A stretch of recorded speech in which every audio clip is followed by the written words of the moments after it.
been working on this door for a while, and it got hit, and there was a crease right through here and a fairly large dent inward.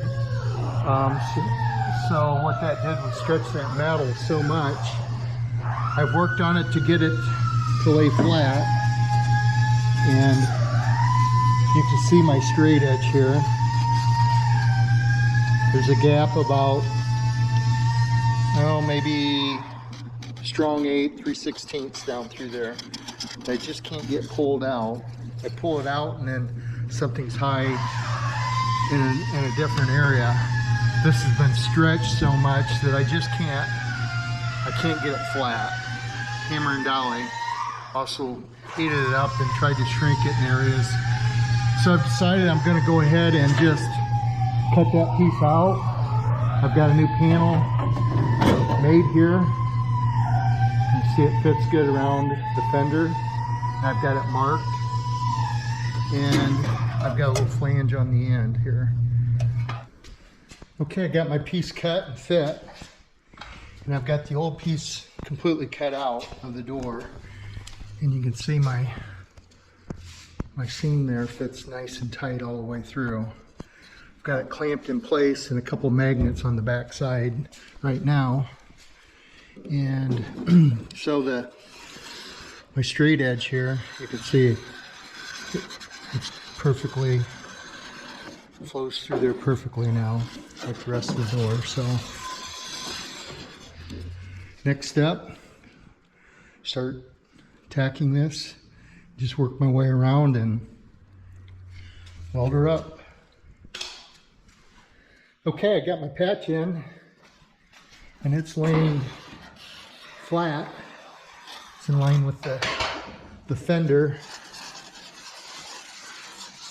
So, okay, I've been working on getting my door gaps, and you can see what I do is I take anywhere where it's wide, I will weld just a little bit on that edge and close that gap up, and then I'll grind that down and metal finish it just like I did this.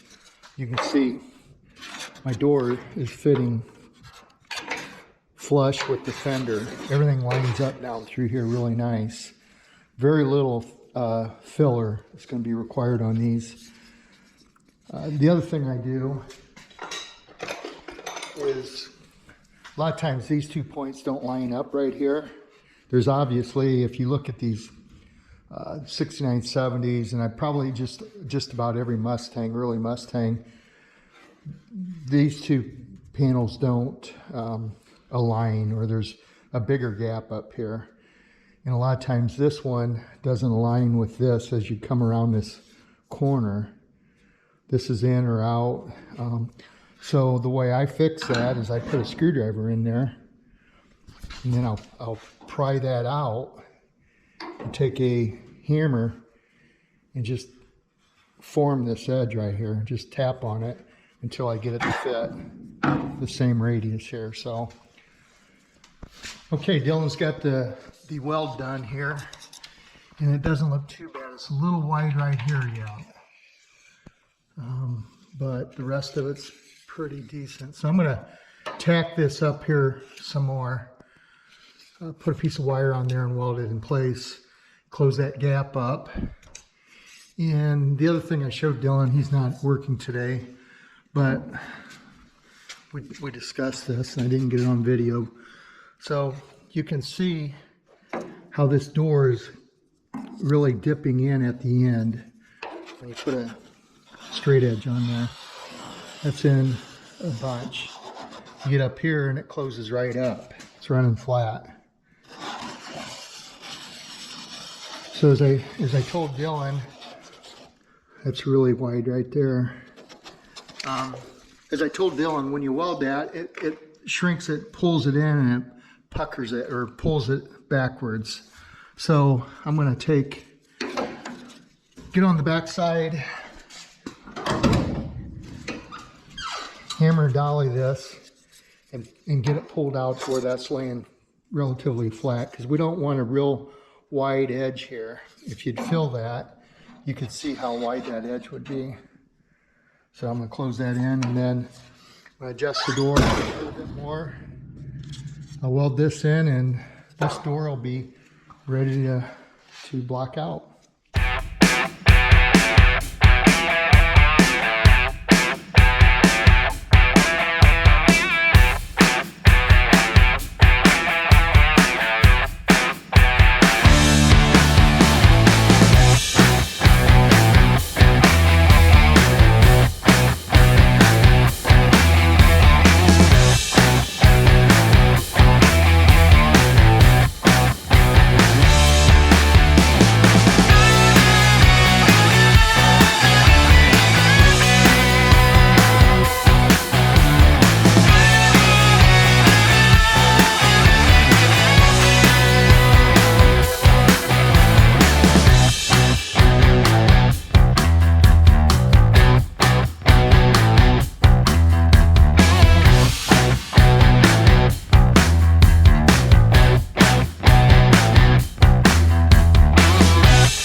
Okay, I've been blocking this epoxy primer out and getting all my little dents leveled off as close as I can, and then I'll epoxy over it one more time and then start filling and blocking.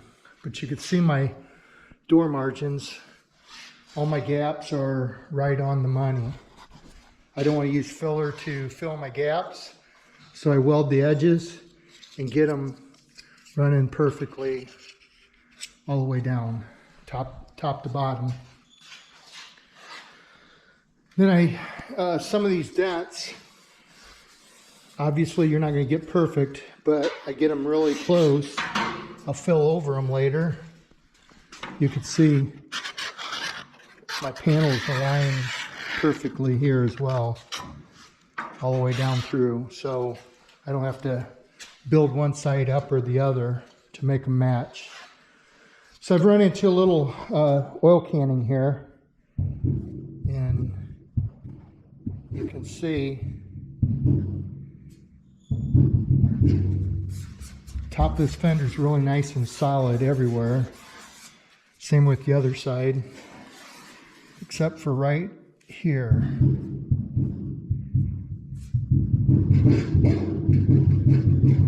And I don't want to leave that in there. No way I'll block that out and get it straight. So I believe that's created because of this dent right here. It pushed it in and just bunched this metal up a little bit, stretched it, and you can almost see the line right here.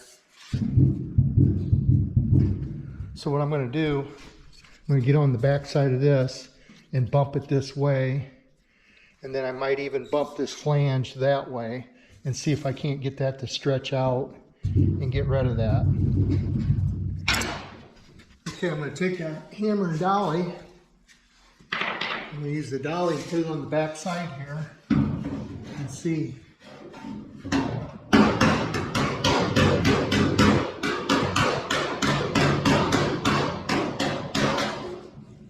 See what we got. Put this on the face. There's a little low spot here. Hopefully you're picking that up in the camera. Some low spots here. So what I'll do is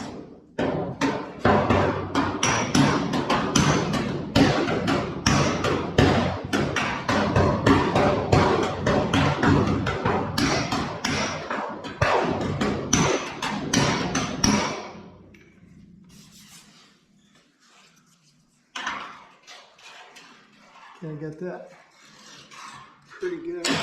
Right in here is a little low spot. I think that helped. Took some of the springiness. It's right in here now. And I've got a low spot right in here. See if I can't get that bumped up.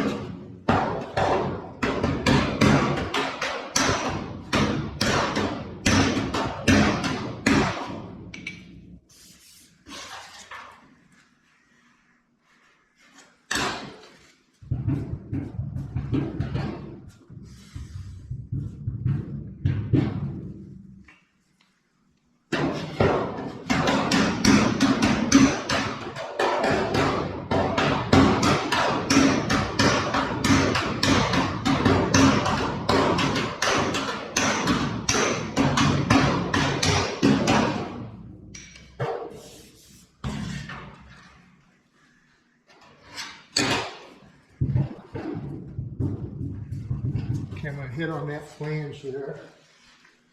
See if I can't push it away from me a little bit.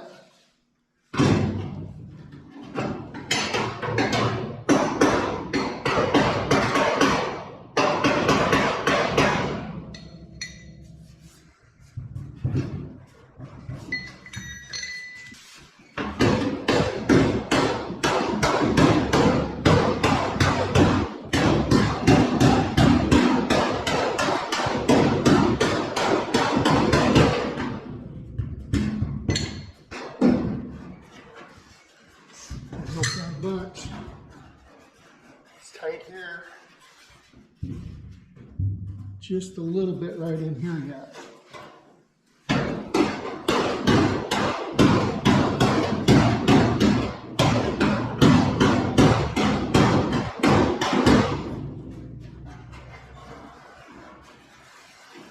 There you go. Yep, a little.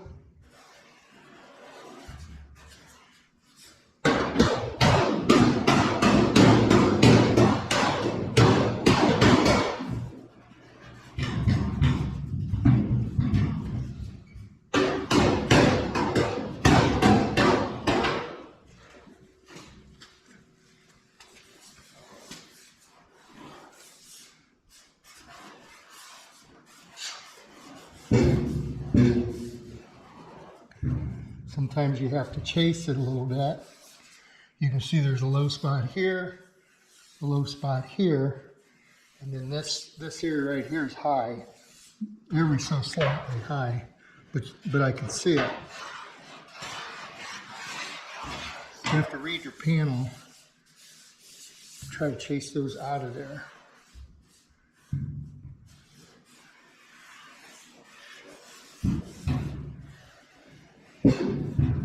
Right there.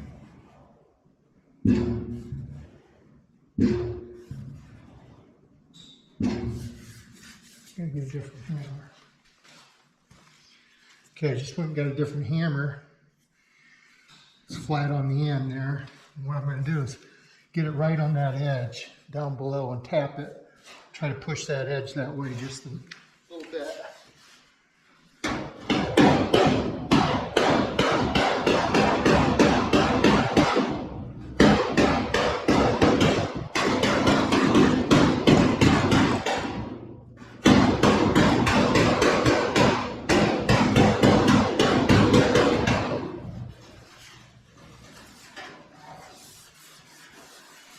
There we go.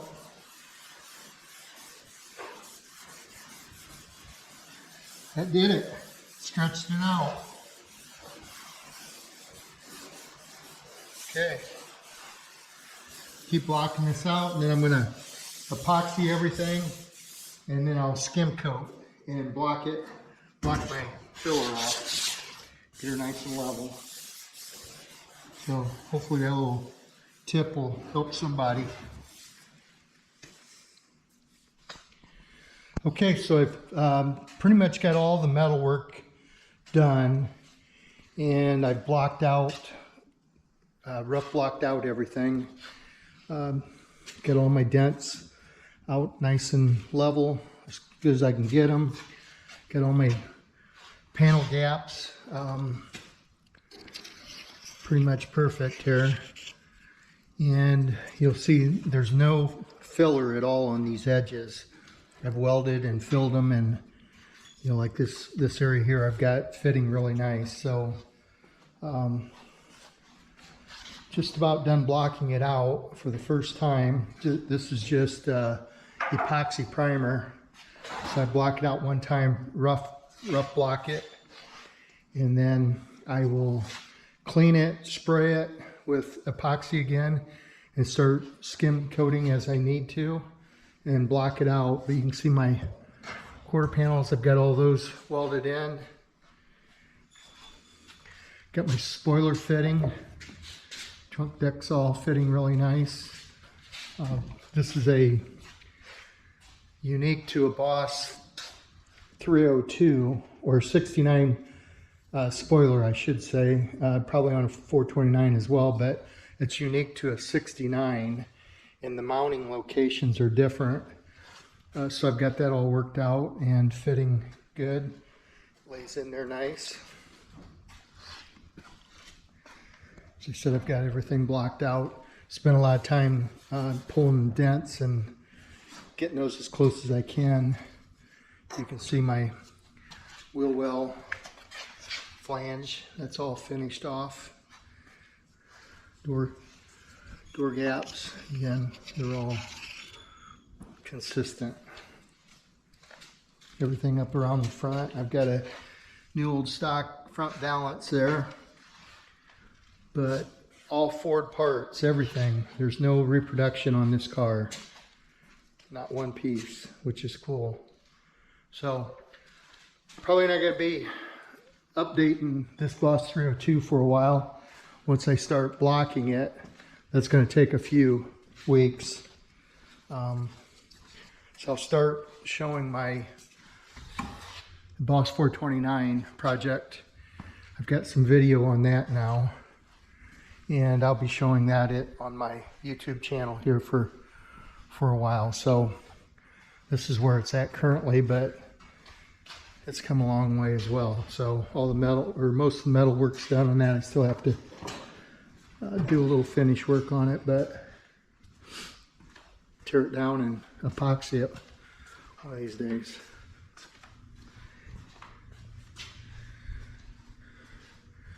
There's another one back there. 70 Boss 302 project someday. So that's it for the 69 Boss 302 project.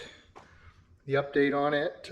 As I said, I probably won't be showing much when I start blocking this out. It just takes a lot of time and it's so dirty. I might give you a few updates on it, but anyway, thanks for watching.